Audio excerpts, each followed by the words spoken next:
वो 17 साल पहले मेरे पिताजी गुजर गए थे। मैं महादेव की बहुत भक्ति करता हूँ। मुझे 6 महीने पहले सपने में नागा साधु आए जी। और एक जन बोला कि मैंने बोला तुम मेरे पिता बन जाओ, तो कहते हैं कि खंडोबा मंदिरा पूना, मैं तो आ जाऊंगा, क्या तू मुझे संभाल पाएगा? तो प्रभु, इस स्वप्न का क्या अर्थ है? देखो, भगवान मंगलमय अपने शरणागतों के अंदर आते हैं स्वप्न जैसे, कोई भागवती, कोई इनका कोई अर्थ नहीं। आप समझो, जब जगत स्वप्नमय है तो स्वप्न तो स्वप्न है ही। ये जगत भी भगवत स्वरूप है। पर इसका देखो भगवान शिव क्या कह रहे हैं, उमा कहूँ मैं अनुभव अपना, सत हरि भजन जगत सब सपना।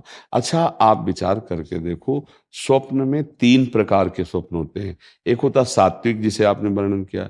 एक होता राजसिक, जिसमें हम भोग भोगते हुए नजर आते हैं। एक तामसिक, जिसमें लड़ाई झगड़ा मारकाट शुरू होती है। और एक होते हैं बिल्कुल फेक, बिल्कुल व्यर्थ के, जिनका कोई मतलब नहीं होता। तो ये तीनों गुणों से आए हुए स्वप्नों में यदि कोई महात्मा आता है, कोई भगवान आते हैं, तो हम उसे भगवान की वृत्ति जो पवित्र है उसे कृपा समझते हैं। लेकिन हम उसको इस चिंतन में लेते हैं कि इसका मतलब क्या होता है। कुछ मतलब नहीं होता, स्वप्न है। एक दिन राजा जनक जी ने स्वप्न में देखा कि मेरा राज्य छिन गया और मैं भिखारी बन गया और बहुत भूखा हूं।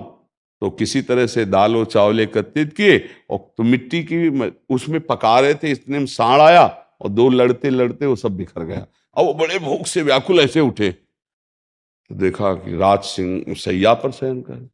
उनका ये सत्य कि वो सत्य जो अभी देख रहा था, भिखारी बना ये, और अभी देख रहा हूं कि राजसैया पर। तो सभा में जाके पूछा ये सत्य कि वो सत्य, कोई उत्तर नहीं दे पा रहा था। तो अष्टावक्र जी हैं, वो बहुत बड़ा प्रसंग, लेकिन सारा वो सीधे बोले, ना ये सत्य ना वो सत्य।